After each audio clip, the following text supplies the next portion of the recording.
about Illuminati, since the charting upbeat ducks. Is it Disney mind control? Is this MK Ultra Deluxe? Occult Disney, go wish upon a star. Occult Disney, should know what to chat for. Occult Disney, Peter Pan, Pinocchio. Occult Disney, as a bomb so low. Pinocchio seeks fun on Pleasure Island, where traffickers meet just for the mind. Captain Hook, a lost boy in Neverland, saving kids from Peter Pan's designs. Nemo feels to survive the Barracuda, and that nobody needs no one. Snow White never took another breath. Bird Prince, the angel of death has come. Occult Disney, we go from real to real. Occult Disney, Bohemian Grove and no more real. Occult Disney, ask about Illuminati. Occult Disney, we teach occult to everybody. Occult Disney, go wish upon a star. Occult Disney, you know what to chat for. Oh, Occult Disney, the new brand Pinocchio. Yeah, yeah.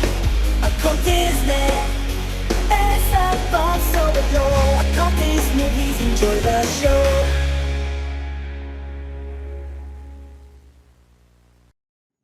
This is it. It's the Occult Disney podcast. Hi, this is Matt here. Over there is the Paranoid American. How's it going? You know, Today we're going to use Dragon Fire to rip apart the very being of a Disney movie and see what's inside its very particles. we are channeling our dragon energy. That's right. I'm capping off my Dragon Week. I've been watching lots of dragons recently. Got this. We did Hercules. That had Hydra's a dragon, right? Debatable. I did the Korean film Dragon Wars, subtitled D War, which is a much better movie than you would expect, by the way. So I'll actually give a thumbs up to the goofy Korean film D War. And then what else? I was watching a Space 1999 episode, Dragon's Domain, which does not have a dragon in it. So it's a little ripped off. Well, it's got Do like you believe in dragons? Space death octopus. Do I believe in dragons? Do you think a fire-breathing flying dragon ever existed in reality?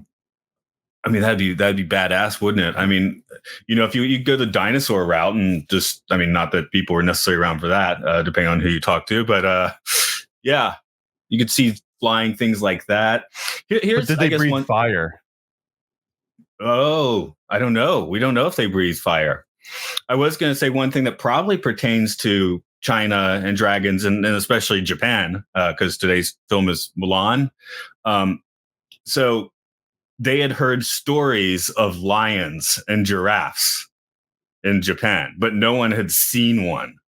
So you'll see stone carvings of giraffe-like, lion-like things that were like, a game of telephone. Someone told him this, told him this, told him this, and then the artist made the sculpture. So it looks nothing like a lion. It looks nothing like a giraffe. I'm wondering if that's one way, dragons could get passed down through a cultural game of telephone.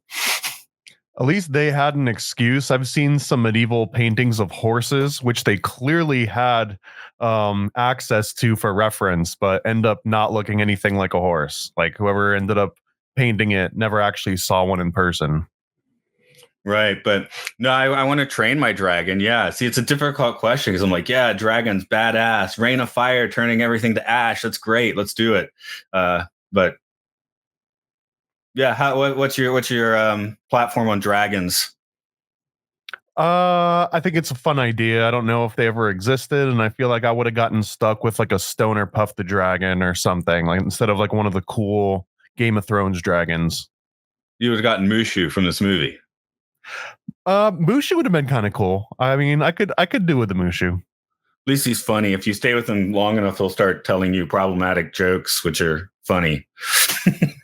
Right. And I just have to ask, and I know how ignorant this sounds, but isn't Mushu like a dish? Like Mushu pork? Mushu pork, yeah. That's there are things. Is this the same Mushu we're talking about or a different Mushu? I think I don't know. Maybe I'm ignorant too. So I'm just sitting here. Yeah, I think they're referencing the food. Well, you're closer, so you should know more. Right. But different food in Japan, right? Different names. So you're called like sholampo or something. I think that's what the dumplings are in Japan. Sholampo. So yeah.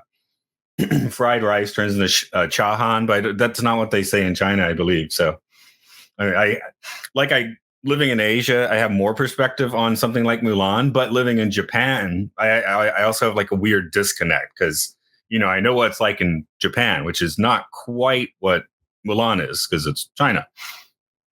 If you get dropped in the middle of China and like, let's not say Shanghai, like, mid rural, slightly I want to say get outskirts. Shanghai to Shanghai. No. Yeah. Okay.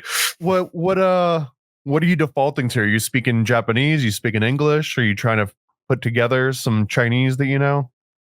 I don't know any Chinese, so it's going to be English. Would you have better luck with English than with Japanese? I think you'd have much better luck with English because I've been teaching English for years. That's kind of the international language. Now, in the rural areas, God knows. It's like in Japan, if you're in Tokyo, most people speak English, but out here, not really. They might know a few words here and there, but you're not having like a deep conversation in English. So rural China, I bet you're not going to have, you probably need to know Mandarin or, Cantonese or something, depending where you are. The thing that would really get me is I can read like some of the symbols, but Chinese is all the Chinese symbols, whereas Japanese has some phonetic symbols that you can cheat with. So I'd be unable to read almost anything, which is disappointing. Do you know if there was a huge difference in reception of Mulan between China and Japan? Oh, between China and Japan, I can tell you about the Chinese response, which in the late 90s, in the late 90s, the Chinese government would only allow 10 foreign films to be released in Chinese theaters each year. So Mulan did get in, but they're kind of like, hey, they're culturally appropriating us. So they released like right after the Chinese New Year. So there'd be a bunch of Chinese films like making box office, and Mulan kind of just it did open, but it was kind of submerged. Like people didn't notice it in China much. Unless there's and I didn't look into the production and all of like the suit stuff on this one. But was this made to court China in any way? Or because I assume it was, because otherwise why derive from this particular story unless it was to try to court some like Chinese customers, I guess. I think it's kind of a tentative step towards that. I mean, fast forward 20 years and Marvel movies are just like sticking random Chinese characters because they're getting funding from those studios and Alibaba and stuff. So it's this might have been like a tentative like 90s globalization thing.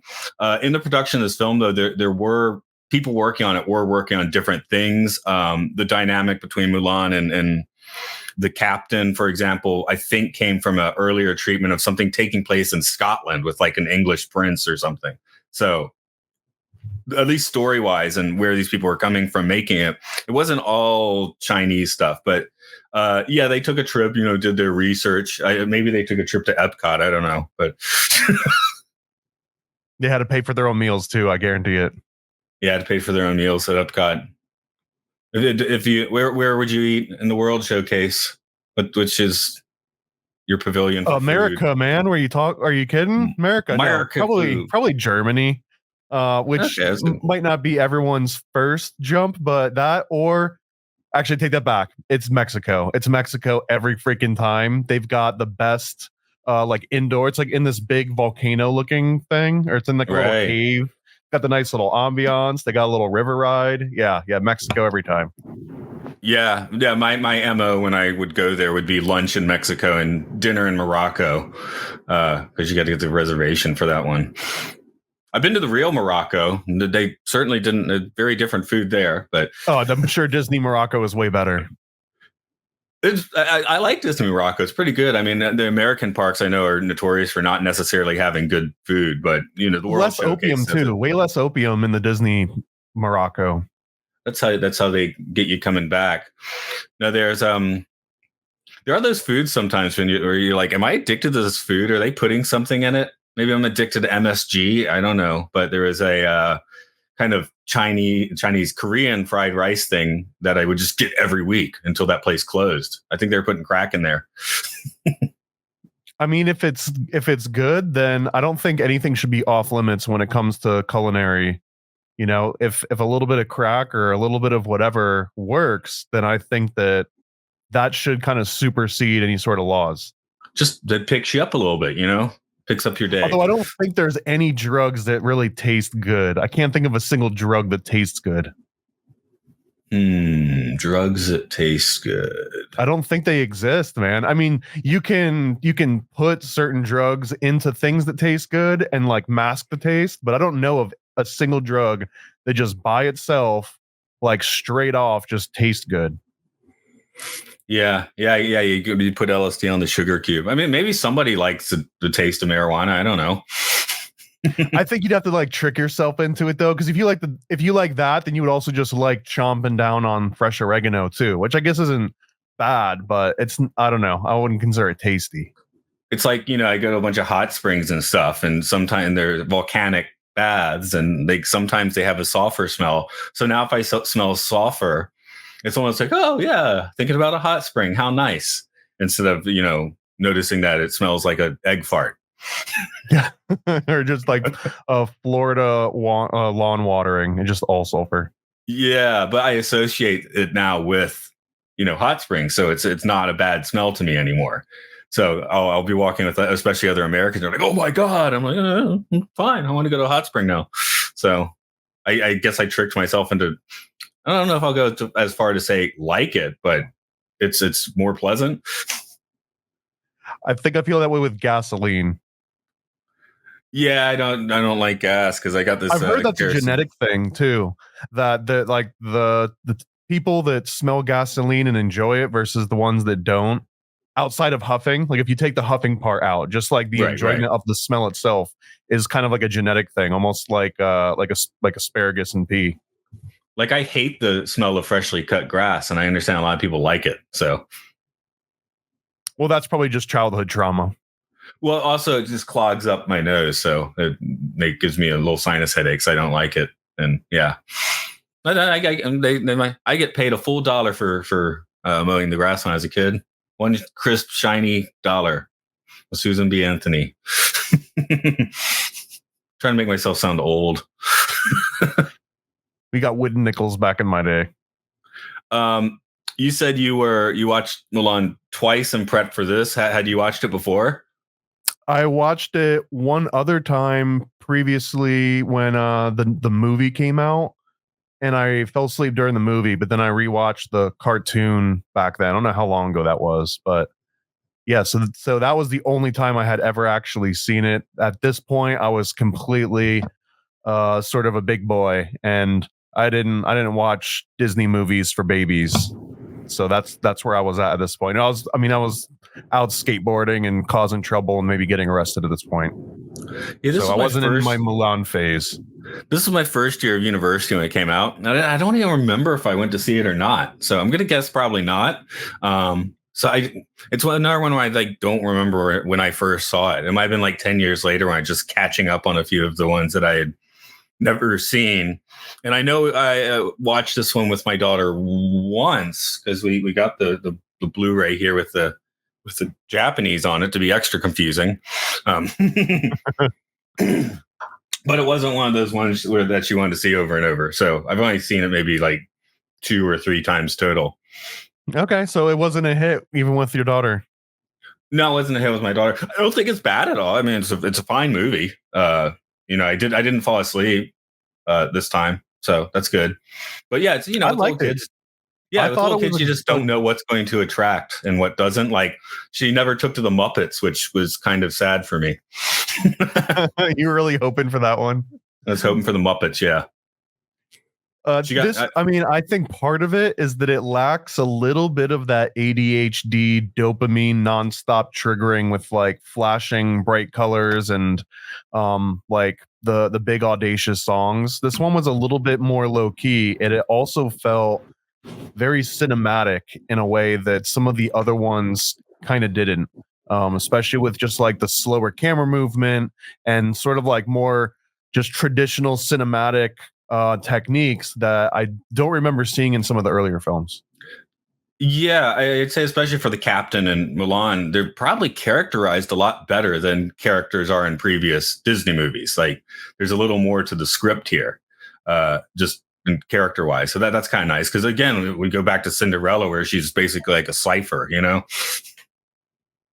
Yeah, these are like vastly different movies, clearly. And this one, I think that they continue to show sort of like a mastery over 3D at this point because there's like it's being woven in now to a certain point where like it's hard to tell the different elements apart. Even in the previous movie in Hunchback, right? There was like one or two scenes where you could really tell where 3D was being superimposed with the 2D and vice versa. And on this one, maybe it was just like really good art direction, but it had such a cohesive look to it. And it also, just like the overall shading, it was simpler, but more confident in a way that, like, artistically, it just came across a lot better. Yeah, they had created a new 3D engine called Attila for the scenes with the arrows and the horses and stuff. Which, Appropriate. yeah. This is actually this is a Florida movie. There apparently 3 mainline Disney features were created at the time the Disney MGM studio, which you very well know. But this is the first of those 3. So, like, I like the look of the movie. I like the designs. There were some elements of Lion King, I think, that happened in Orlando too, because there was a lot of Orlando-based artists when I was at Disney that happened to have worked on The Lion King, and I don't think that any of them had gone out to Burbank. Oh yeah, they had used the Florida studio for elements in previous movies, but Mulan, like the main thrust of the production, was in Florida. Oh, well, it's cool. I didn't even know that. And sorry, I don't know what the other 2 are. I think maybe The Emperor's New Groove, and I'm pretty sure that's one. That I think You're right on Emperor's New Groove because we had posters of that all over the place. All of that stuff predated by the time I got in. When I started working at Disney in like 2003, I think. I'm pretty sure almost all of that tax money had left the state, and we weren't attracting anyone new. Like the dream had slowly been dying at that point. I think the last big ones were some Universal Studios and like Double Dare sort of things that they were trying to turn into game shows, and then that the state was not friendly enough to Hollywood, so everyone went to Georgia. That's right. Is that dream over now? It's funny because like 2 kilometers from my parents' house is where they film green screened half of the recent Marvel movies, but I feel like the tax breaks are lesser now. I see less movies being filmed there, it seems. Yeah, and also all of the stages that they had originally built have since been converted into like actual rides and attractions and various things. So I don't think, at least in Orlando, they aren't set up. Although that said, if they had some kind of a politician that got in and decided to start writing out tax credits, which we haven't had in like 2 decades now, if that were to happen, they just start sprouting up studios left and right like there was no business. But well, that's exactly what happened in Atlanta, so I don't know. I don't know how feasible it is. And Florida hasn't been friendly politically. They're almost like, we don't need Hollywood here. Like it's almost a bigger political hit than it would be an economic boost that translates into a political boost. Oh yeah. It's Disney and the Florida state government at the moment are just headbutting like wild rams or something. So watching this again, I thought all the designs were good, but I actually looked halfway through the movie to see if there was a weird production quirk on this because I was like, some of the movement stuff didn't look as spit and polish to me, which might be because it was now a new studio primarily taking charge. I mean, yeah, they gotten work before, but like not even like in a bad way, just like, how you repeat something enough and it just looks smooth. Like they hadn't repeated it enough yet for Mulan. Or I'm I being probably hypercritical. overlooked a lot of it because the simpler aesthetic of like the overall characters. Like for example, there's a lot more single tone shading for the characters as opposed to earlier movies when they were like really trying to boost it with shading and highlights and kind of give it a bit more of like a 3D or sort of like a deeper look. This one, it was almost like they decided thematically to just make everything a little bit more simpler and not add so much shading and highlights. And I think that ends up making you forgive any of like maybe the missed frames. Maybe they didn't do as great in the tweening and stuff, but I think it all kind of melded together better than if they had tried to be ultra detailed with the coloring. That it might have been because the Hunchback was extremely shaded, so that might, and having watched it back to back with this, that might be part of it. And I think that the Hunchback that was extremely shaded because they were trying to keep up with the 3D. Because if you like the 3D scenes were over the top shaded because they almost had like a ray tracing or something going on. So maybe they were trying to match that. And in this one, maybe their new 3D technology, they were able to scale that back. I don't know. We're just guessing at this point. Yeah, no, my notes here are just like once the battle starts, I guess they spent all their money on aero animation and fireworks and horses, which may be true to a certain extent anyway. So, because all that stuff does look very cool, like even with 25 years more technology under the belts of the animation industry. Yeah, it looked great. I'm surprised that it doesn't have a little bit more staying power, but I also kind of get it because I mean, after having watched it twice, like my list of notes was still a little bit meek. It was still a little bit lacking, even though like the movie was solid. Maybe that's a good thing for the movie, but not as great for keeping it relevant for generations. Yeah, so it's like the characterizations were quite good, but the story was relatively simple.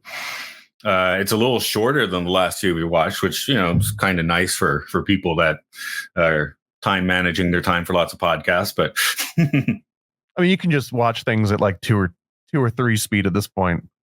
You can. Well, actually, when I do have it on Blu-ray, gotta watch it at normal speed. I actually have had once or twice when I was pressed for time and ended up downloading it, even though I had like the disc right next to me, just so I could compress time a bit.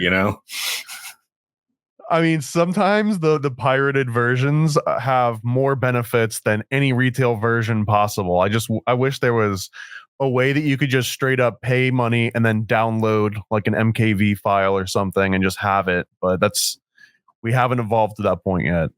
I believe it's called a backup at that point anyway. Yeah, but you're doing it yourself, right? Like, how come there's not like the official MKV? Like, I would definitely be on board. Anyways, that's a separate topic for another episode. One of the reasons too why this movie is somewhat short, and I guess also they were leveraging stories from other sort of cultures that you mentioned before that Mulan's relationship with her captain was probably lifted from like some European, tale. And that's because the original Ballad of Mulan was a fairly short poem and it didn't really get into a whole lot of detail. I can paraphrase it first and then read some of it, but the paraphrase version is really simple. It's like a bunch of people were fighting, same story as the movie. Mulan finds out that her father is going to get conscripted into a war. She takes his place. They fight for 12 years. And then when they go and have a meal, she's like, oh, by the way, I'm a chick. And they're all like, what? No way. That's kind of the whole poem. Like it doesn't get into Mushu and spirit animals or any of that, obviously, or like summoning on her ancestors. It's kind of just very straightforward. Yeah. Something that they almost changed, though, which is probably good they didn't. She goes to take her father's place at war, and being Disney for a moment, they're like, oh, she's got the hots for the captain and pretends to be a boy and runs off to the army because she likes the captain, which does sound more like a Disney story. But it's like, you don't change that. There's no reason to do that. And ironically, if they had done that, it would have changed a part of the, I don't know, like underlying subtext that people have maybe added to this movie where Mulan is maybe lesbian, or she might be like some sort of complete female empowerment icon, or at least she's been retconned into that in so many ways, I think. And that would have destroyed all that. That would have flipped that on its head, because then she just turns into, some chick chasing a guy. Yeah, maybe that's the thing. This one, possibly because they're already trying to use a different culture in this case. It's like it doesn't have some of the tropes. Are both parents there? Dad's old, but he's there. I mean, I didn't get the impression that mom was. No, mom was there. Yeah, she's got a full family that doesn't die during the course of the movie. You're absolutely correct. I almost feel like this one gets a pass because it happens in China, and it's not taking place in like this Germanic version of every other story that we've kind of seen so far. And it also has been, I guess, touched the least in terms of Disney getting his sticky little mouse fingers and, changing things around. Yeah, it's like most of the movies we've seen is sort of the hero's journey or something. The Joseph Campbell thing. Whereas, well, she definitely has hero's journey. She definitely goes through all the phases. She has it, but the like you said, the Western or the Germanic version is you do the hero's journey very much as an individualist, whereas East Asian culture is more about like, fitting in with your family, fitting in with societal groups. The Japanese expression is, the nail that sticks up will get hammered down. I like that one. I use that one frequently. Yeah. So the whole idea is in a Eastern story, no, Mulan shouldn't just run off and be like an individualist. So here she's doing it for her family, but that is kind of at odds with a lot of the Disney proxies as we've seen it up to now. It is. This one flips it on its head. It does have her communing with nature because she talks to a cricket. Even if you don't consider Mushu as being an animal, because he's like a spirit entity dragon, but she does talk to a cricket, and they have two-way communication. So that part of it stands out. And then there was another thread in this one that I was just reading, like a very academic breakdown of the gender roles in this movie and like all this debate around it. And it was interesting enough to take note of, is that some people cite this as one of the first like non-damsel in distress Disney movies, and that it's very like pro women.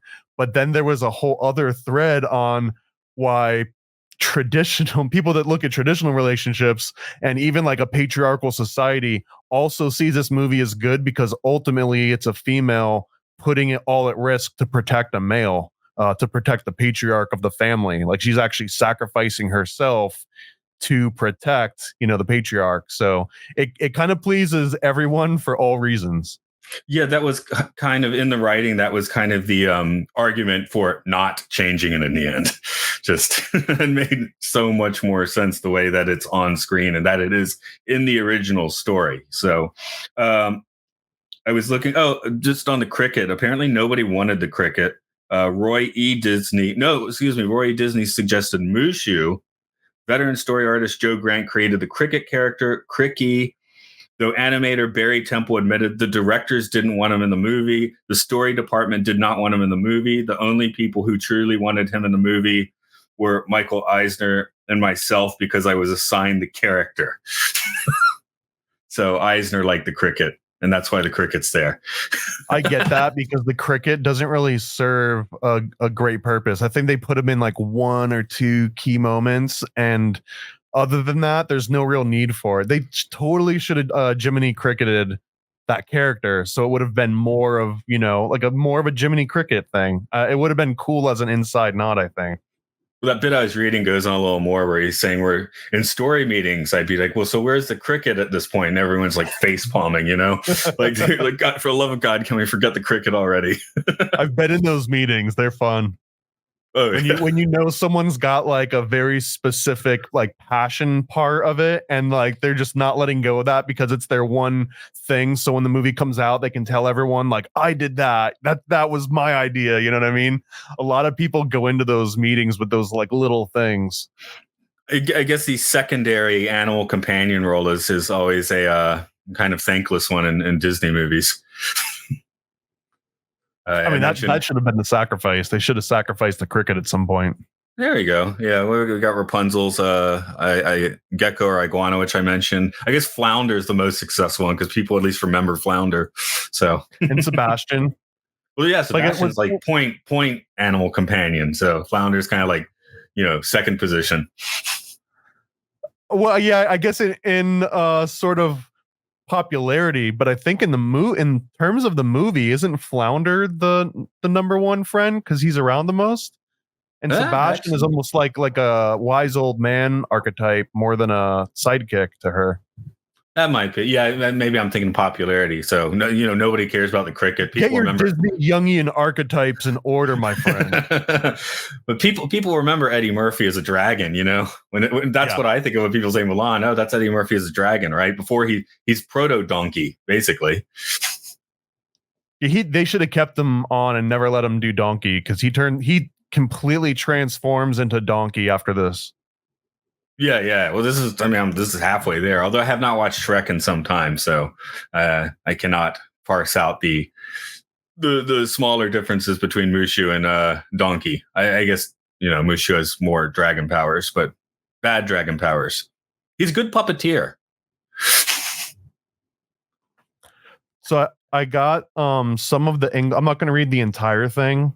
It's not that long, but it's long enough that you would get sick of just hearing me read it. But the very beginning of the original Mulan, the first 4 stanzas: sound of creaking. Mulan sits in the doorway of her loom.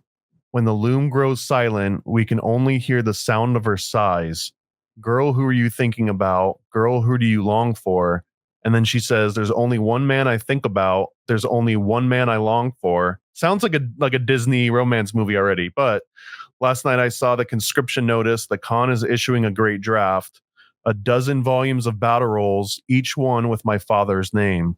My father has no son to take his place. I, Mulan, have no elder brother.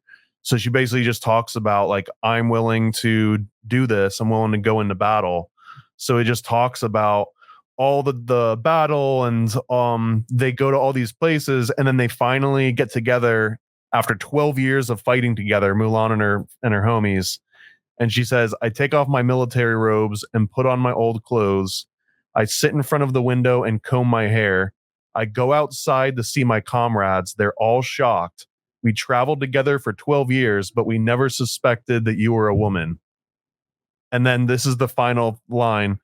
Most people tell the gender of a rabbit by its movement. The male runs quickly, while the female often keeps her eyes shut. But when 2 rabbits run side by side, can you really discern if I am a he or a she? And that's the whole story. I mean, I cut out just a whole bunch of begats and fighting here and there, but essentially that's all Disney had to work with, was that a girl's father gets conscripted to go to war. She goes to war, and then after 12 years, she lets everyone know that she was around, that she was a girl, and they're like, "Whoa, there you go." There is again a need. I'm speaking from Japan and not from China, but there is kind of a bigger gray area, I guess, between genders. I've been on a train sometimes, and there's someone sitting across from me, and I cannot tell if it's a man or a woman, because men can look a little more, I guess, metrosexual is what the term they used 20 years ago. I remember South Park running with that one, and sometimes women will get short haircuts and start wearing plaid shirts, and but it's not like it is in the West, like it's a statement or anything, So it is literally like I'm looking at a person across from me, like, I really can't tell if that's a man or a woman. Are there concepts of pronouns in Japan? There's one pronoun. Everyone is san. So there's no like I guess conflicts over the whole. There's no conflicts in the West. Yeah, because if you see someone's name, like my wife's family name's Koyama, if you see Koyama-san, you have no way to know, unless they've put the given name as well. You have no idea of knowing if that's a man or a woman or anything in between. Maybe we should just adopt that. Maybe everyone's just san. Maybe Wu-Tang had it right all the time. Yo, what's up, son? Hey, maybe that's one thing that the communists had right. It was everyone's comrade now. There's no Yeah. there's no genders. It's not a You're bad not going to idea. hear me agreeing with that, you dirty commie. But yeah, it did. And it's weird. I think again, this is Japan, not China. I just have to keep throwing that out because I really don't know much about China. Japanese they do tend to have a weird racism against China. So Is that two-way? It's to a certain respect. I mean, there's obviously it's not like everyone, but there's been incidents in the past 10 years where there were like riots at like Japanese department stores in China or something. Do you know what any of the stereotypes are for either side? I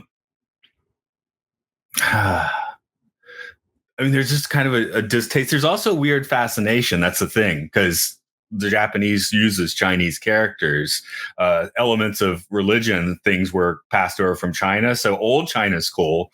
I think now it's kind of like the stereotype is just obnoxious tourists. The Chinese are obnoxious tourists? Yeah. And what's the stereotype for Japanese? Do you have any idea what that is? Oh, in China? I have no clue. Yeah. I mean, it's like, what do Russians think of Americans these days, And I don't really know. So it's a thing where, it would be worth going to visit. Then again, I have high schoolers that are very obsessed with China. Japan, it's weird. The Japanese and Korean governments are always at loggerheads. I mean, the South Korean government, not just North, but Japan is obsessed with Korean culture. Everybody wants to watch Korean dramas and listen to K-pop and stuff. So really, so K-pop is bigger than J-pop? I'd say it's about on an even keel now. Yeah, like I have students that really like. Yeah, I don't really like the music here. I like the K-pop. Personally, I'm a snob and I think it's all crap. But whatever. I don't tell that to the student. Yeah, that's living outside of America for a long time, because Americans, you're listening to that crap. What's wrong with you? Whereas living in Japan, you're just like, okay, I'm not going to say anything. They're happy with their K-pop. Why would I bother? Have there been any Japanese specific Disney movies? I was thinking of that. I mean, I think Ghibli sort of like corners that market. So, and they just, distribute their films. We will be doing a few. Spirited Away and Princess Mononoke are both on our list. So, right, but no like traditional Western Disney animations that take place in Japan. Yeah, who did the stop motion animation? I don't think that was Disney. About 10 years ago. I can't remember the name of the movie. Do you have any idea what I'm talking about? The stop motion animation. It was a Canadian or American production, but was done with Japanese aesthetics. Someone's screaming. Okay, no, I'm not familiar with this. Yeah. Maybe when you're on a rant, I'll see if I can find the name, because it is a very good movie. We did watch that several times, but I haven't seen it recently. So, but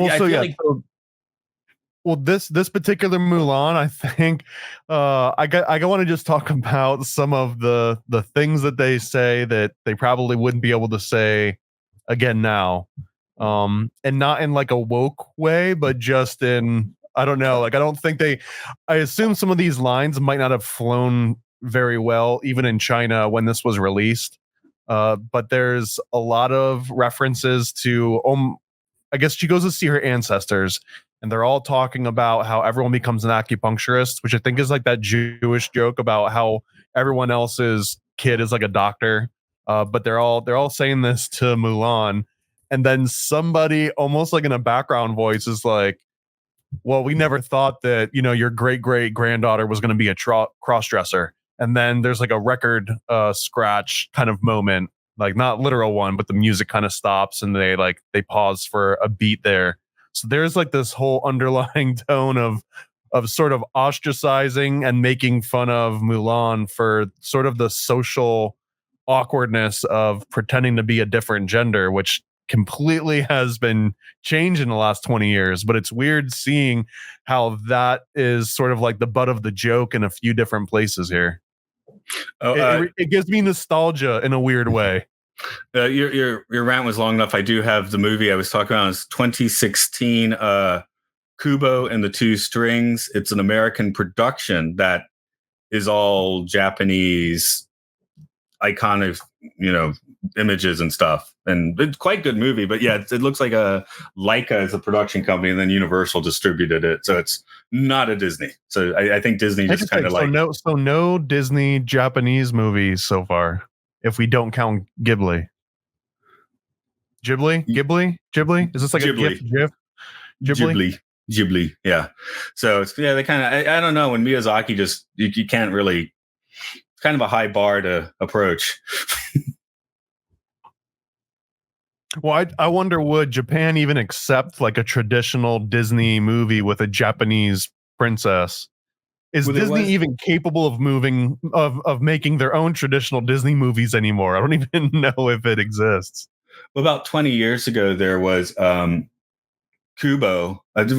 Sorry, my brain's breaking here. There was Memories of a Geisha, which was it's controversial in America because they had cast Chinese actors in Japanese roles, and in Japan, nobody really cared. That's what happened.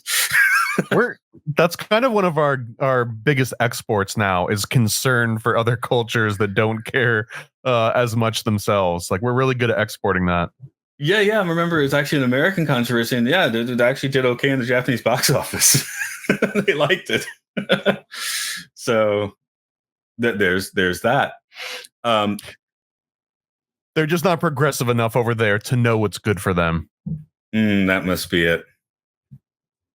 I'm just having a squiz at my notes here. Oh yeah, the music that was mostly a dropped ball, I think, in this movie.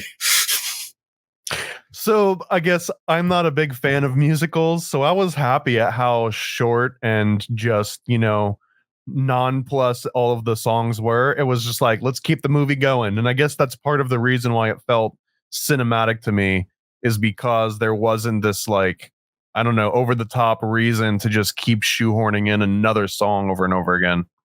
Yeah, and coming out of it, the only thing I remember is In the Navy, which was not in the movie. So, well, that's weird. I don't know where that one came from. Because they were singing that I'm a Man song or whatever, and then I was like, why aren't they just doing In the Navy? And then I forgot what the one Mulan sound like. So, I gotta say, one of the songs in this movie was surprisingly deep. Like, the lyrics themselves were incredibly complex, and I'm just gonna have to paraphrase the chorus, but it was something like, when will I see myself in the mirror? Or like, how come when I look in the mirror, it isn't me? I'm sure the name of the song explains the whole entire premise. I'm going to guess that is Reflection, which is credited with starting the career of Christina Aguilera, who recorded the pop version.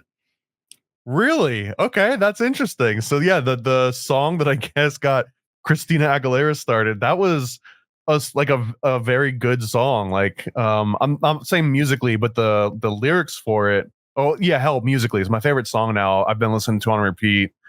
The Cat's Out of the Bag, but the lyrics themselves, I don't know. Like, I could see someone offing themselves after listening to that a few times. But the MASH theme song, it had made it to her first. It made it to her first album, apparently. So it was and then, good enough for that. Okay, so it wasn't Genie in the Bottle and Aladdin. Okay, I always get that mixed up. Oh yeah. That's too much of a time stretch. Apparently, 99 was her actual breakout year. So she wasn't quite done in the MK Ultra oven at that point. Yeah, I've never been much of a Aguilera follower, so I don't. And yeah, the Mickey Mouse Club of the '90s is a pretty large can of worms you could open up. We got a message a few weeks ago. My daughter found on my wife's phone that said, "You are in the top 2% of Meghan Trainor listeners." So we all thought that was funny. Congratulations, by the way. Yeah. Well, congratulate my wife. I haven't been listening to much Meghan Trainor, but apparently my wife has. She shows up on like what every Disney special now, I believe. Like when they have a parade in the park or something. So Meghan Trainor's always there. They've got her tuned in just right. The programming.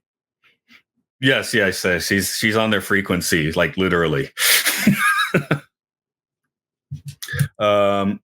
Oh yeah, Be a Man. That was the song, and then I was thinking of In the Navy. Also, because I watched The Love Boat last week, where that guest star The Village People, and it seems that they won't let them on the boat till they perform a song, which feels wrong somehow. Everyone else just gets to walk they have on to the prove boat. how manly they are before they can get onto the Love Boat. Really, they do. That was my suggestion, my friend, last week, that he make a bunch of like MIDI tracks of like 80s male sung power ballads, and then he tries to like sing them all manlier than the 80s versions. Which wouldn't be that hard. Although if you have to wear the tight pants, it's probably even harder. No, you got to do Caribbean Queen, and you have to man it more than Billy Ocean does. You have to try your hardest to do that. I don't know. It's probably a good thing to do at karaoke, at least. That's the Japanese in you coming out again. But everyone loves karaoke. I remember before I ever came to Japan, I won a T-shirt at a karaoke bar once for doing Papa Was a Rolling Stone and trying to sing all 5 Temptation parts at the same time. I think it's kind of like soccer, though. Like some people enjoy it in this country, but it just doesn't take off the same way it does in other countries. Well, also, it's very different here where everyone goes into like a private box. It's not like a bar where you're singing in front of a bunch of half strangers and strangers, you know? That is the karaoke experience in America for sure. It's like, yeah. It's you in front of a huge room of strangers that are probably drunk, hopefully not belligerent. I think I mentioned in our Aladdin episode my permanent image of A Whole New World, which is 2 drunk salarymen singing it to each other because none of the women around were willing to duet with them. And singing it as hard as they could, you know, but neither of them could sing that well, and they were drunk. So that's for me the ultimate. That's my baseline version of A Whole New World now. That's the only one that I ever wanted to hear, and unfortunately, I don't get to hear that one. No, and I only have my memory log. You know, it's not like we were recording it or anything. So too bad. But once you get the Neuralink installed, I'll download it. Do we record everything completely in our memories? That's an interesting psychological thought, right? Like, could I return to that or even better one? Are you just remembering your memories? Like after the first time you remember something, every time after that, you're just remembering the previous time you remembered it, like a big Xerox machine. Exactly. So you can, you do a mental exercise, put yourself in your childhood home. It probably looks not quite like it did at all, you know? Maybe that's nonsense. Cables. I had at least 3 or 4 helicopter pads and the laser room. And a not slide take that away from me. Went all the way from space into my bedroom. I get so your main note today was basically having the Ballad of Mulan, right? The Ballad of Mulan, and then she does go through the traditional hero's journey. So, like for example, she gets the initial calling, and then is kind of struggling with that, but is essentially she kind of has to. It's the whole movie. Like there can't be too much of a debate over that. She gets the guardian animal, and sort of this guidance from the wise old man archetype. There's the moment of no return when she actually joins the army, and then there's also a really interesting development here where if you look at the training sequence, they train through all of the core elements, right? They have wood.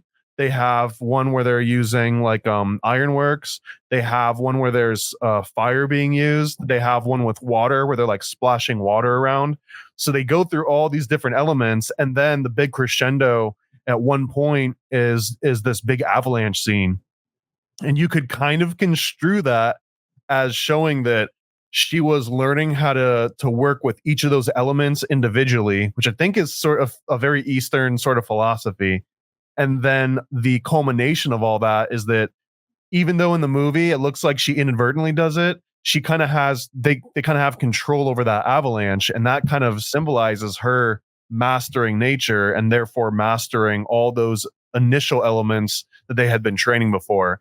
So I thought that was a really cool thread and a good way to kind of wrap that up, because the avalanche essentially is what wins everything for them. The avalanche is very cinematic and cool. The training sequence I actually found a little lackluster, probably because I've spent way too much time on the Wu-Tang collection on YouTube. So I just watched too many like badass Hong Kong training sequences. Man. a Disney song and just like la la la, here's the water. I'm like, no, this isn't how it works. It's, I've seen Drunken Master. You need to do this quite a few more times. Right. There's always like, the scene where they're like doing weird things with rice or whatever, which they kind of allude to in that sequence, like you said, but it's not like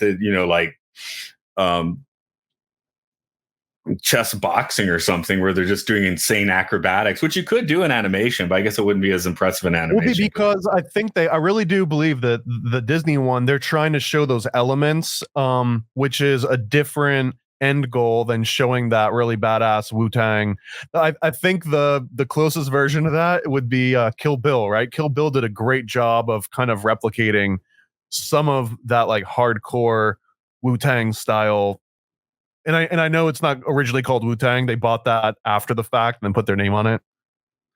But they've earned that, so I'll call it Wu-Tang. Although I'm sitting here wondering if it's probably like this. If you are going to appropriate something, then try and make it when it's not your culture. China's not a bad choice because, as far as I can tell, they have not really done much animation. I'm just looking at a page here. It's like Chinese animation on Wiki. It's pretty short. I mean, there is some, but yeah, it doesn't. Can you think of anything from China animated that you've like latched onto? Don't they just pirate everything? Isn't that where all the good pirated stuff comes from? Like, isn't that China's thing? Is that they find everyone else's formula or source material and then just churn that back out? Like, they've got the the Chinese Disney worlds are always the best ones when you see like the knockoff versions. Oh yeah, that's great. We did have one or two of those in Japan as well. We used to have a Nara Dreamland, but that closed. Let's see, Monkey King. Okay, there's a major Chinese animation character. Cyber Weapon Z, which looks like an anime. I mean, it just happens to be Chinese, I guess. But what about Kung Fu Panda? Kind of counts. I mean, I know it's not that's DreamWorks, Chinese though, made, right? but it's a Chinese thing, no? Or is that that's what I'm saying. No, it is Chinese. I'm saying like American studios can kind of get away with appropriating Chinese culture for animation because it looks like the Chinese really haven't done much of it themselves. What do they know that we don't? I don't know. Well, Hong Kong is just like, I mean, their bread and butter was insane stunts and design, right? So there are Hong Kong films that look like animated movies, but they're live action, There was a movie that I saw recently. It was called Meg, or Meg 2.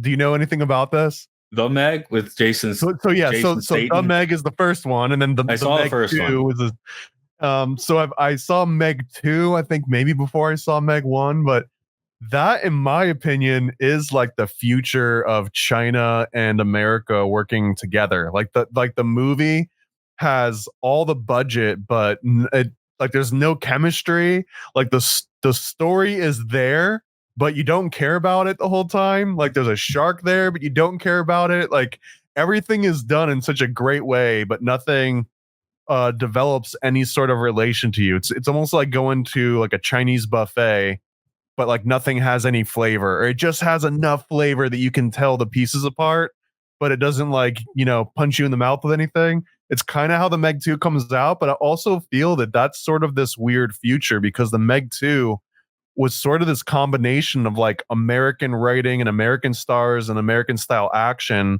but then like Chinese funding and pro-Chinese sort of propaganda like weaved all throughout it. And I'm sure that they probably pay more than, I don't know, like Postmates does to get into movies. So we might see a lot more of that. So there might be a lot more Chinese American collaboration, especially when it comes to like animation. Since we mentioned Jason Statham movie, I'll just have to say Crank 2, Crank High Voltage has my favorite tagline ever, movie poster tagline. Are you familiar with this? I mean, I've seen Crank 2, but it was like 15 years ago. Just the tagline of the movie is he was dead, but he got better. So one of the best taglines ever. It sounds like something out of like a Kentucky Fried Movie skit. Yeah, really. So, but because it was Iron Man 3. I remember there's a doctor that fixes Tony Stark and fixes his heart or whatever, which was a very prominent Chinese actor, which had added scenes in the Chinese version of Iron Man 3 where they had just like hardcore tried to tie it together, into the Chinese market, like in a very ham-fisted way. So well, there's been a few others too, like what was it like? I'm probably gonna misquote this one, but there was a recent Disney movie that they flew, like they show like them flying over an ocean, and where it should have been Taiwan, like they just don't label it. And there's been like and there's a few others that delineate like different parts of the sea to different areas, but in the big budget movies that they want to sell in China, they fly over and it's just like, this is all China. Like just China owns everything. Yeah, I was actually looking at Google Maps yesterday, and I didn't realize there's a Taiwanese island like just like 2 kilometers off of mainland China, which was pretty wild. I was looking at because there was some issue with their tour boats being hassled by the mainland China Coast Guard or whatever. But I didn't know that Taiwan was actually had land territory that close to actual mainland China. So, and I was looking up, and one of the more recent versions of this one was the Barbie movie. There's a scene in the Barbie movie where it shows her flying from like Barbie land into like the normal reality. Right. And when they do that, they zoom out far enough to show that 9 dashed line, which is essentially, talking about the South China Sea, which is kind of ignoring like a whole other aspect. But that's this thing that I think you can kind of see that this is where we're courting China. Whenever we throw one of those in there and we do that 9 dash line, it's saying like, hey, China, please air this. Please care about it. Yeah, because fighting over tiny uninhabited islands is like a major activity of the Chinese, Korean, and Japanese governments. They have their own names for them. So maybe China should get those islands. I can only remember the Chinese name for them at the moment, which is Daido. I don't remember what the Japanese name is. When people remember the name, I guess that's who gets the island in the end. Wasn't Space Jam? Didn't Space Jam have some kowtowing towards China? The new one, you mean, or the first one? No, the new one, not the the new one. Or maybe that's just LeBron James in general. Yeah, I mean, to be perfectly honest, I haven't seen either Space Jam, so I don't know.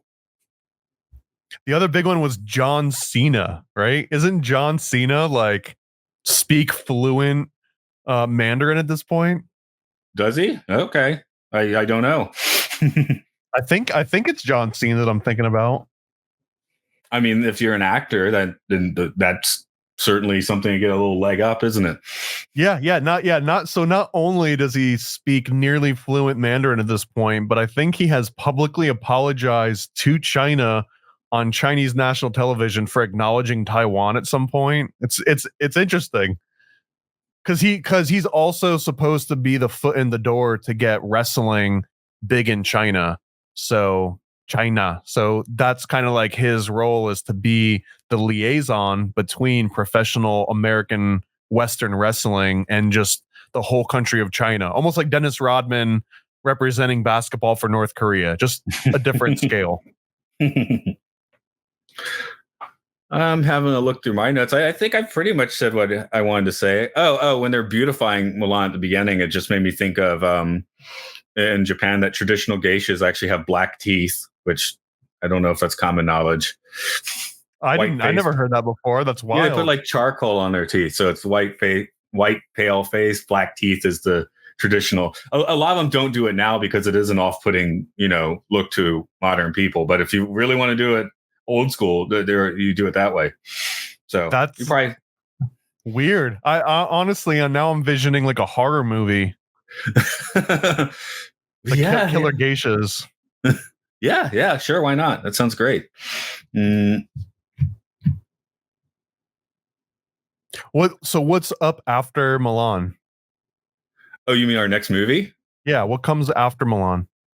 Oh, geez. It's Toy Story 2. I think it's Bug's Life. I think we have a Bug's Life next. Okay, not to be confused with Ants with a Z, which I think Correct. was was that a rival movie to this? Did that come out after? Yeah, that's Katzenberg having a piss at Disney. So I remember Ants actually being the superior of the two. It's funnier. Yeah. I mean, it's got Woody Allen, which in 1998, people could still be fine with Woody Allen voicing a cartoon character. Yeah, let him watch your kids. He's fine. He's got all kinds of kids. Yeah. He's around kids a lot. But, kids. How bad could he be?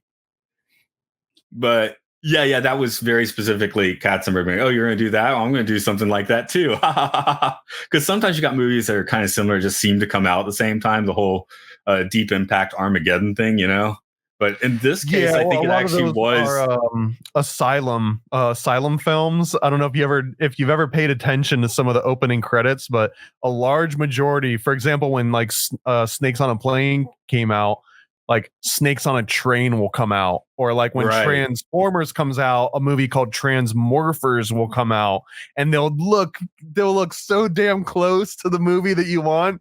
So if you're like, it's late and you're drunk and you're just clicking around on Netflix, you might end up watching a movie and not realize when everyone else is talking about that new Transformers movie and you're like, yeah, I don't know if I liked it that much, and you're mentioning scenes that didn't happen. It's probably because you saw an asylum version of it.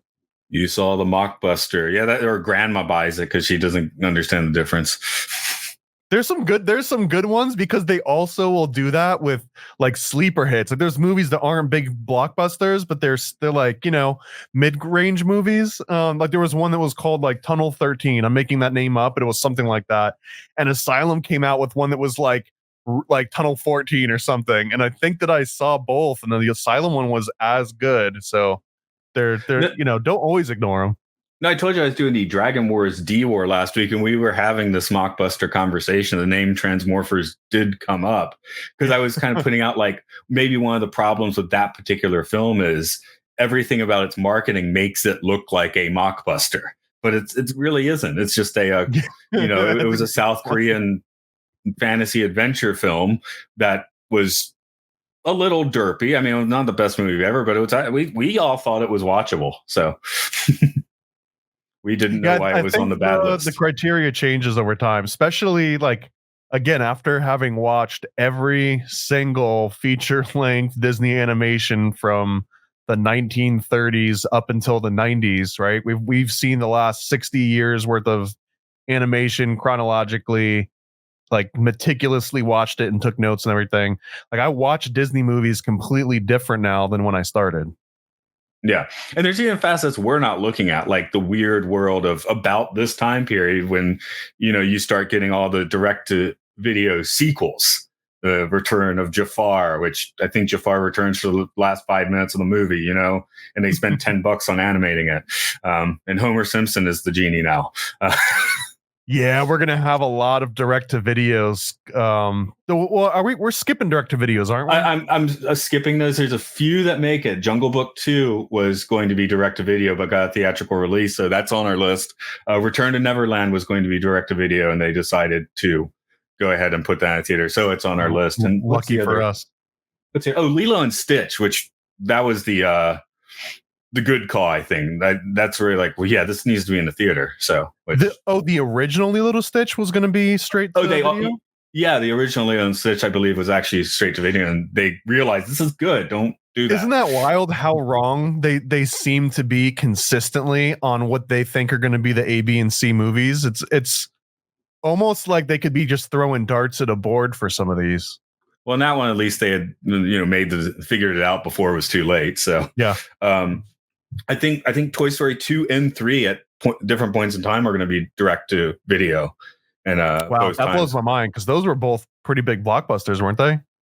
Yeah, well, 2 was going to be direct to video, and then there's like, maybe, this franchise is taken off. Let's go theatrical. 3, when it was maybe right before Lasseter became head of like creative whatever at Disney, they were going to make a bunch of Pixar sequels, but made by a B studio, not made by Pixar. So that was the original Toy Story 3 with a completely different story than what we got. So, but those were all canceled. So I think the last of those direct-to-video things that came out was whatever Little Mermaid came out in 2008.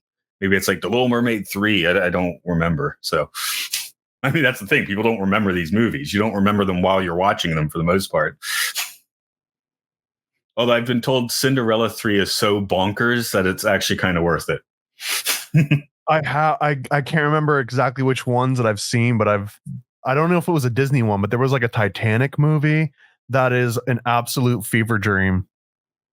Like I said, I've kind of seen Hunchback 2 in the Beauty and the Beast Christmas, just because it's, at the school I work at, those are sometimes playing on the TV. So have I ever sat down and watched them? No, but I see them a lot.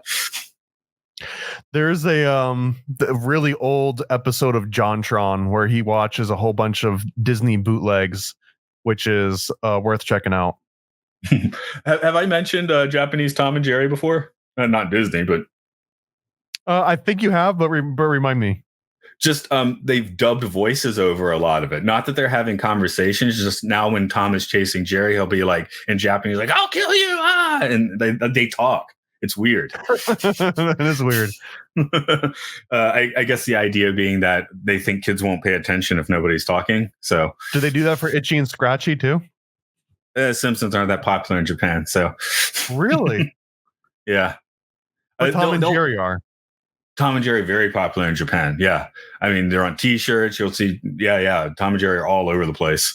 But not so much the Simpsons. Like, people recognize Bart Simpson, but they'll be like, "Oh, that's just some pop culture image." They don't know the show. What about Sonic the Hedgehog? It's Sega. So everyone knows Sonic then, right? Yeah. That's a Japanese creation, right? So yeah, I know, but like, I don't know if it takes off in Japan as well, or if it's just like things that they, like a Booger Man. Like, I'm sure Booger Man didn't take off in Japan the same way it did in America. Well, then there's stuff here that's just massively big that's unknown in America. Drymon, for example, would be the Japanese Mickey Mouse, I'd say. He's a robot cat from the future that doesn't have ears. So he's got a pocket that telling it. I get it. Gadgets out of. But yeah, no, I mean, his like Mickey Mouse popularity here, and all the kids love Ampamon, who is a superhero 10-year-old boy whose head is made out of a red bean bun, and sometimes he'll feed his head to people. It's in the Guinness got like Book Adventure Time vibes. Yeah, it's in the Guinness Book of Records for having like the most characters in a franchise, because it's been around for 60 years and has like thousands of characters now. There's a thing that Pokemon is slow to add new series because they feel like it'll be bad if they overtake Ampamon. It's like kicking Grover in the face or something. Are they still making new characters for it, or did it stop?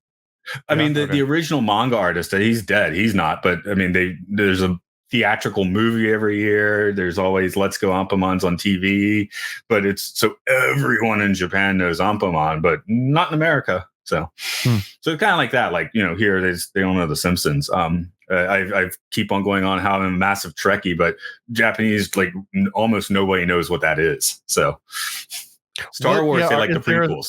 Is there a Star Trek equivalent in Japan? Space Battleship Yamato, maybe. There's not like, I don't think there's like a ship sci-fi TV show or anything in Japan. They don't have space communism in Japan? No, they don't have so much space communism. Do you know Space Battleship Yamato? No. What if that's not space communism? What is it? Fascism? It's not. It's apocalyptic. It aired in the States as Star Blazers. If you've ever heard of Star Blazers, that's it. But they took out all the killing and weird sex jokes on the American version, so it's less fun. But it's the world is burnt out, and like the last of the Japanese are like living underground and the land's a desert, and they send off the space battleship Yamato to try and get an alien technology to save the world or something. It's been a little while since I watched it. Very good anime though. I do recommend it. Late 70s. Oh, this is anime. Yeah, it's an anime. So, but they've also made a live action movie, which is why that came to mind when you mentioned it. The live action movie is not very good though. So, oops. Yeah, we've got that on lock. I think live action movies. Hollywood's got that. Actually, I went to a museum. I mentioned Drymon, which I wasn't selling you on, but a few years ago, I went to a museum display of the artist's work, and it kept being like Drymon. Felix. Yeah, it's like Drymon sci-fi, you know. And the main thing is Drymon is he lives with a dumb 10-year-old Japanese boy, you know, kind of a Butters kind of boy, right? From South Park. And then and his group of friends and bullies and stuff. That's so it's mostly set around neighborhoods and things like that. But it's called a sci-fi because Drymon has a door that opens its place to other place anywhere. It's got an anywhere door. And again, he can pull sci-fi gadgets out of his pocket. So Japanese are like, okay, that's sci-fi then, which is kind of weird. Okay, it sounds like Felix the cat with his magical bag. Yeah. But they tie it close enough that I saw a planetarium show which was all Drymon themed. So big thing here. Weird, I think in Thailand and Italy too. I think they're into Drymon. Those are just countries where they successfully exported the show or something. So it's kind of weird where certain media properties, you know, get hold. There was a whole Waiting for Sugar Man documentary a while back where the singer had put out 2 albums in the 70s and languished in obscurity. Meanwhile, he becomes a superstar in South Africa and doesn't know it. Not a bad movie. Yeah. So I know the name Rodriguez. What's gone? I can't remember his name now. So, oh well. Sugar Man. Oh yeah, Sugar Man. There we go. Good enough. I guess we'll wrap up today. Then, what's going on in your world? I just released a whole series of action figure / toy play sets. They're basically modular brick toys. You can assume what that might mean. But I've got a Super Predator play set. I've got a Stanley Kubrick fake moon landing play set. I've got a Bohemian Grove cremation of care play set. It even like lights up and everything. So those are all available now on paranoidamerican.com. They're all hand custom made, hand numbered. Some of them I probably won't make more than like 5 or 10. And then at most I might make like 50 of some. I've got one called the Nephilim Baby Portals playset, which is actually doing really well. I might actually have to make a few more of those ones because they've kind of been flying off the shelf. But yeah, that's what's new in my world. Nephilim Portal Baby playset. Have you ever heard those 4 words together before? I have now. No, I was just speaking words together when you started off and said Super Predator. I was like, yay. I was like, oh, wait, he doesn't mean that Predator. No, this is the Clinton Super Predator. No, I saw you. I saw the picture, actually. I did see that one. But because I was listening to a podcast about the movie Predator like yesterday. So it's like Predator. It's not that one. It's a much scarier one. It's way scarier than the movie Predator. One. Yes, this one will take your face off and not drink your glow stick blood anymore. Which apparently the blood in Predator was diluted glow stick fluid, so they probably gave people cancer making that movie. It was worth it. It looked cool. It looked cool. It was worth it. As for me, I do a lot of podcasting. You can check it out on Patreon at Podcastius, where I talk about the Twilight Zone on Time Enough Podcast, Space 1999 on Podcast 1999, and really what are supposed to be really good movies and what are supposed to be really bad movies on Films and Filth. Just as a report card, Once Upon a Time in America on the good list. We all super hated it. Dragon Wars D-War, pretty good movie. It's on the bad list. I don't know. So I'll plug Dragon Wars D-War today, I guess. Yeah. I relate to that. I mean, I often can't really take any of those ratings seriously. If I'm on the edge, I might look at it, and if it's got like a 2 or like a 4, or something, then it might sway me a little bit. But man, there are That's what so we're many looking at. movies that I really, really like a lot, and then I'll go and look up the scores, and they'll be 2s and 4s. There's one called Land of the Blind that's got Donald Sutherland in it. I think it is an incredible movie, but it's got like a 0 on all the sites, and I just have bad taste. But I've learned that now. Well, there's some. I'm looking at the list of our movies here, and like Speed 2 would have been nice if Keanu came back. Otherwise, it was a pretty good movie. They drove a boat into a city. I've seen an incredible occult breakdown on the movie Speed before. This is Speed 2, which might not have as much of one. Yeah, I don't think they do drive a cruise ship into a town, so that's cool. What else did we love? The Hunt. No, The Love Guru was terrible, so that was not good. The Hunt is a good movie. Recommend that with Mads Mikkelsen. That was on the good list, but I just didn't know it before because I don't know Danish film. We had fun watching Piranha 3DD. Bucky Larson. A great movie. You know what? The Piranha 3DD it's self-aware, but it's also inherently good because they've got practical effects, man. Practical effects automatically add bonus points.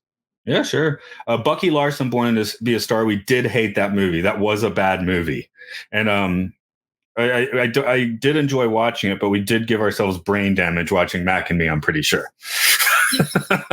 That one's a tough watch. The porno aliens. Yeah, I think that's what we decided should be renamed, the porno aliens. Mac and Me. Isn't that where Paul Rudd comes from? Mac and Me.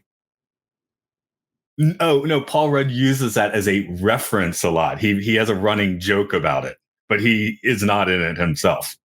Oh, he's not. I thought he was like one of the kids on the bike or something. I think he might joke about that. He does have a running bit about it, so he is associated with the movie. I don't think he's actually in the movie. I think it's just it would be even funnier if he's not actually in it. I thought he had like a small cameo. I mean, I can search that in like 2 seconds here, but I'm pretty sure he's not in it. Mac and Me. I can't remember it, but it's like anytime he went on a talk show for the longest time, they would pull up this clip of Mac and Me. Yes, he'd say it's him. That is not him. It's not him. Okay, it's awesome. That makes it funnier. He's not in it at all. Critical response. It's in the wiki, though. In popular culture, the film is a part of a running gag by actor Paul Rudd when appearing as a guest on Conan O'Brien, various shows. He'd perform a bait and switch by routinely showing the same clip from it where Eric Cruz loses control of his wheelchair and falls down a hill into a lake instead of showing clips from the actual films he was supposed to be promoting. So that's a boss move. That's good. I like that. I like Paul Rudd. I know a lot of people, he gets hate, but this endears him to me. So, if you want to watch a good movie, you can watch Mulan. But hey, I'm recommending Mac and Me and Dragon Wars D War today.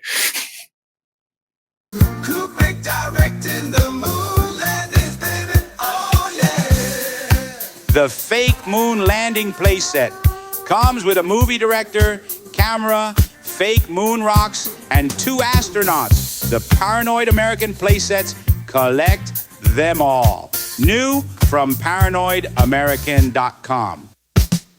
Disclaimer: these are custom art creations and not toys meant for wimpy little new world order babies. Don't eat the art.